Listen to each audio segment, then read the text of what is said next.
প্ৰয়াত দুলুমণি মেধিৰ নশ্বৰদেহ সামৰিক মৰ্যাদাৰে সম্পন্ন হল অন্ত্যেষ্টিক্ৰিয়া। সকলোকে কন্দুৱাই অজান দেশলৈ গুচি গল মঙলদৈ আৰক্ষী বিষয়া দুলুমণি মেধি। অজস্ৰ গুণমুগ্ধৰ উপস্থিতিত সম্পন্ন হয় অন্ত্যেষ্টিক্ৰিয়া।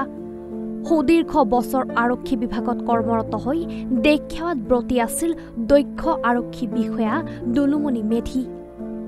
মেধি ওদালগুৰি জিলা আৰক্ষী ছাউনীৰ ৰিজাৰ্ভ অফিচাৰ হিচাপে দায়িত্বত আছিল প্ৰায় 2 বছৰ কাল। কৰ্তব্যস্থলীৰ পৰা মংগলদৈৰ হাউলিৰ আৰেঙৰ নিজ বাসগৃহলৈ আহি থকা অৱস্থাতে যোৱা নিশা কলাইগাঁৱৰ গৰুবন্ধাত এক শোকাবহ পথ দুৰ্ঘটনাত মৃত্যুক সাৱটি ল'লে সুদক্ষ আৰক্ষী বিষয়া দুলুমণি মেধিয়ে। আনদিনা সদায়ে ড্ৰাইভাৰ লৈ অহা দুলুমণি মেধিয়ে ৰবিবাৰে নিশা নিজেই বলেৰো বাহনখন চলাই আহি থকা অৱস্থাত নিয়ন্ত্ৰণ হেৰুৱাই পথৰ দাঁতিত থকা বিদ্যুতৰ খুঁটাত প্ৰচণ্ড খুন্দা মৰাৰ ফলতেই গুৰুতৰভাৱে আঘাতপ্ৰাপ্ত হৈছিল। স্থানীয় ৰাইজে ততাতৈয়াকৈ 108 সেৱাৰে মঙলদৈ অসামৰিক চিকিৎসালয়লৈ মেধিক লৈ আহিছিল, যদিও চিকিৎসকে মৃত ঘোষণা কৰে।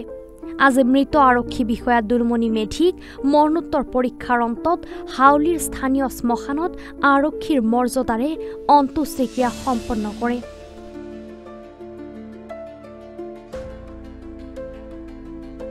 আমাৰ জিলাখনৰ তথা মঙলদৈৰ এগৰাকী সুদক্ষ আৰক্ষী বিষয়া তেখেত যোৱাকালি দুৰ্ঘটনাত আমাৰ গৰুবন্ধাৰ ওচৰত যি দুৰ্ঘটনা হৈছিল, দুৰ্ঘটনাত তেখেতৰ প্ৰাণনাশ হয়।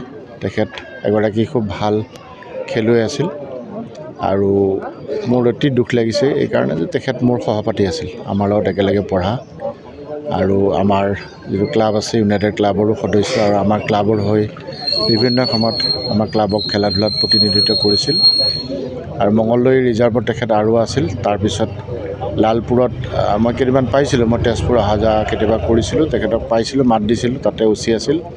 আৰু তাৰপিছত আজি অলপ দিন আগতে মই ঠিক নাজানিম ওদালগুৰিত আৰু হৈ আছিল।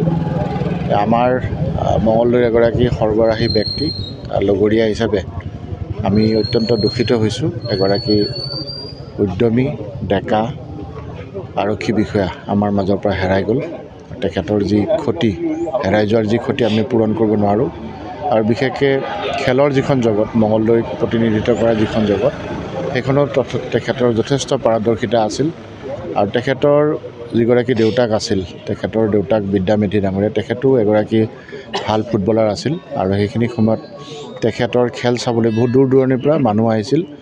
আৰু আমাৰ বিশ্বাস আছে বা আমি জানো যে তেখেতে যেতিয়া ফুটবল খেলা চাই দেউতাকে, তেখেতে ওচৰত থকা মানুহকে কেতিয়াবা খামচি ধৰে যে ইমান মানে খেলৰ প্ৰতি ঘৰখনৰ দেউতাকৰ বা ল'ৰাগৰাকী বা তেখেতৰ পুত্ৰ গোটেইখিনিৰে খেলৰ প্ৰতি খুব এটা ভাল তেওঁলোকৰ পাৰদৰ্শিতা আছিল।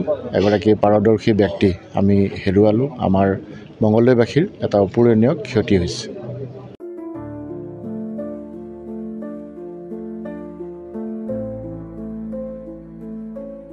মঙলদৈৰ পৰা ভিডিঅ' জাৰ্নেলিষ্ট চাহিলৰ সৈতে বাবুল মকছেদ আহমেদৰ ৰিপৰ্ট, এনি ভাৰত 24।